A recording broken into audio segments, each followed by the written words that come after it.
Everyone here is probably familiar with one of the most famous quotes of all time. That's one small step for man, one giant leap for mankind. Neil Armstrong said this after being the first person to set foot on the moon. It was a statement that marked one of mankind's greatest accomplishments. But have you ever considered what preceded those words? Even though Armstrong is remembered for this monumental success, NASA had actually made 10 prior attempts to land on the moon. But ultimately, these previous missions weren't failures.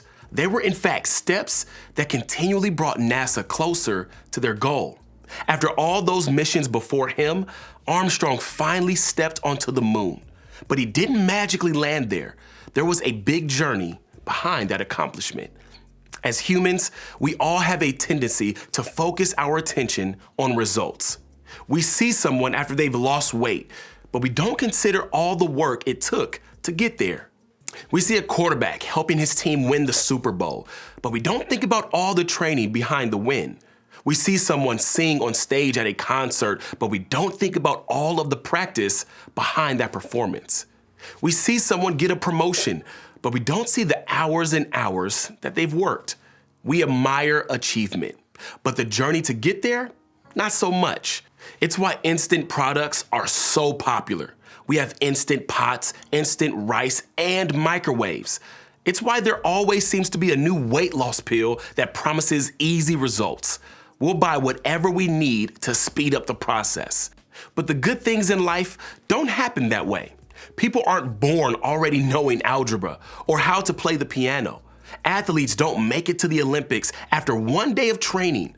Achieving something great takes time. It requires progress little by little and bit by bit.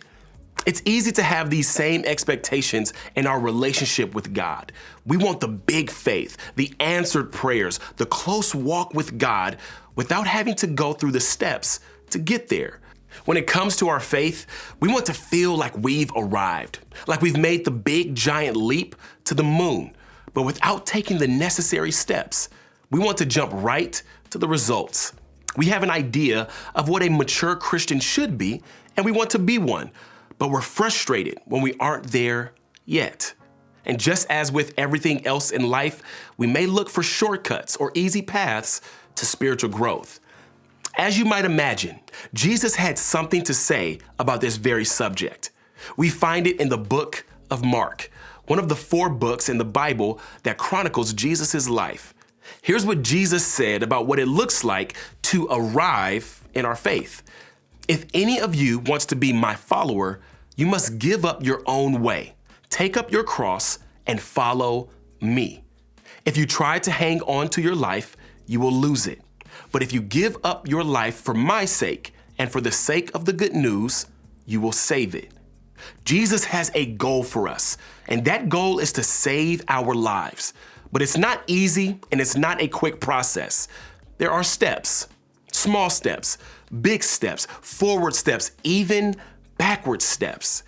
But regardless of what the journey looks like, Jesus is simply inviting us to move in his direction, to say no to your ways and yes to his. But denying yourself isn't a one-time decision. On Sunday evening, you may find yourself incredibly motivated to get up early and hit the gym. But on Monday morning, when your alarm goes off, that motivation is nowhere to be found. But changes don't happen with one early morning wake up. They happen with commitment over time, step by step. The Bible actually provides us with a great character study in the art of growing through perseverance. That character study is the life of the Apostle Peter. Peter was an integral leader of the early church, but he didn't instantly become that leader just by being with Jesus. It took time. We find one of Peter's biggest steps in the book of Matthew. Peter and some of the disciples were on a boat in the middle of the lake when a storm began to surge. The disciples were frightened. Then suddenly they saw Jesus doing the impossible, walking toward them on water. And then they were really scared. Wouldn't you be as well? But here's what happened next. But Jesus spoke to them at once. "Don't be afraid," he he said. "Take courage. I am here." Then Peter called to him, "Lord, if it's really you, tell me to come to you, walking on the water." "Yes, come," Jesus said. So Peter went over the side of the boat and walked on the water toward Jesus. But when he saw the strong wind and the waves, he was terrified and began to sink. "Save me, Lord," he shouted. Jesus immediately reached out and grabbed him. Can you imagine being bold enough, trusting Jesus enough to step onto water? That fact alone is impressive. But then Peter did what most of us would probably do. He looked around and freaked out.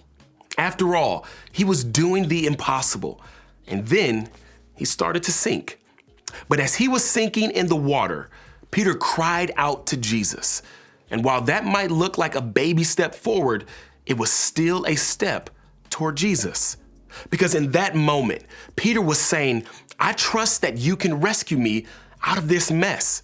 Peter took a step toward Jesus, and Jesus met him right where he was. Peter took a big step forward, and then a big step backward, and then a small step forward.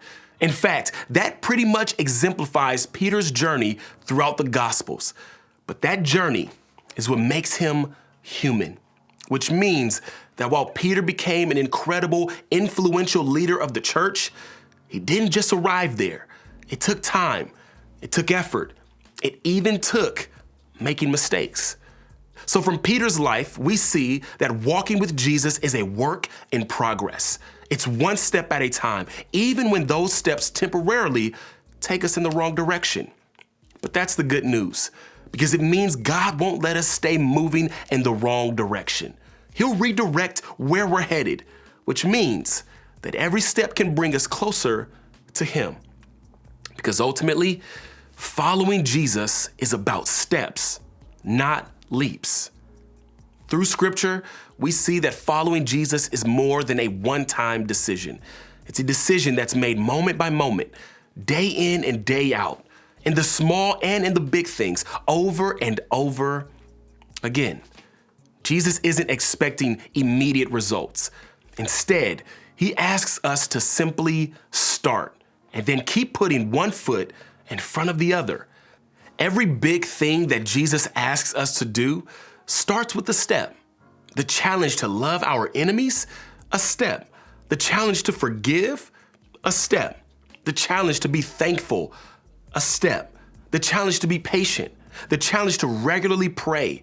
The challenge to regularly read the Bible, step, step, step. Even the beginning of our journey begins with a simple invitation: follow me. For some, those words seemed huge and they were reluctant to take that step. Others simply got up and followed. But regardless of the weight of these words, the reality is that following God requires a step, then another step, and then another step. There's a myth that says once you put your faith in Jesus and begin a relationship with God, your worries will go away. The hardships will disappear and you'll simply arrive. Your life will magically be transformed, extreme makeover style. You will immediately kick bad habits, stop swearing, get the job, and restore your finances and relationships. But life doesn't work that way, and neither does God. It's all a process. 2 steps forward, 1 step back, but still moving in the right direction. Maybe you're frustrated with your spiritual journey. Maybe initially you gave it a valiant attempt, but a few weeks later, you were disappointed. It's not that you're fickle, you just may have misunderstood the process or the steps involved. Years ago, I knew a man who was curious about who God is and began attending church. For months, he did this week after week. Eventually, he asked a friend of his at the church what being a Christian was all about. They had a great discussion, and the friend asked if this man wanted to put his faith in Jesus right there. The man responded that he didn't want to commit to that kind of change at the moment. The friend asked why. Essentially, the man said this: Here's why. I see no difference between believers and non-believers. I see way too many people who call themselves Christian, but there's nothing in their lives that reflect the teachings of Jesus. Plus, when I think of church, I just see a lot of rules. And there are some parts of my life that I'm just not ready to change today. The friend wasn't sure what to say, and the two ended the conversation. The saddest part of this situation is this man was headed in the right direction, but he had misconceptions about what it meant to follow Jesus. Honestly, the friend did too. This misconception caused the man to stop moving forward because he thought he had to make one giant leap and instantly be a different person. When you walk with God, it's inevitable that He will change you to be more like Him. But the leap mentality says that you have to have every question answered before you take a step. The leap mentality says that you have to work out all your issues before you come to God. The leap mentality says that you have to know the answer to every question and not have any doubts before you take a step toward Jesus. But Jesus isn't looking for big leaps. He's looking for small steps. So what is the next step for you? Is it taking a step toward believing that God is for you? Is it taking the first step toward forgiving someone?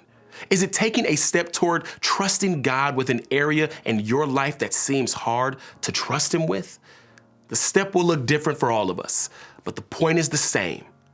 Don't waste time worrying about the final result. Just start with the first step.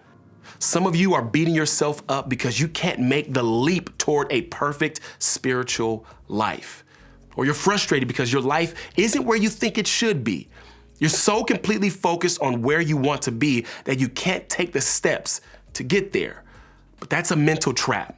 It's all about the steps, even if it's small steps or barely moving steps. Some days you'll do better than others. And when you don't do it well, do what Peter did when he was failing and literally sinking. Call out to Jesus and get up and try again. Consider this. What if God doesn't hold that same expectation for you that you have for yourself? What if He doesn't expect you to be a perfect replica of someone else? What if you could get from here to where you want to be just by taking steps each day?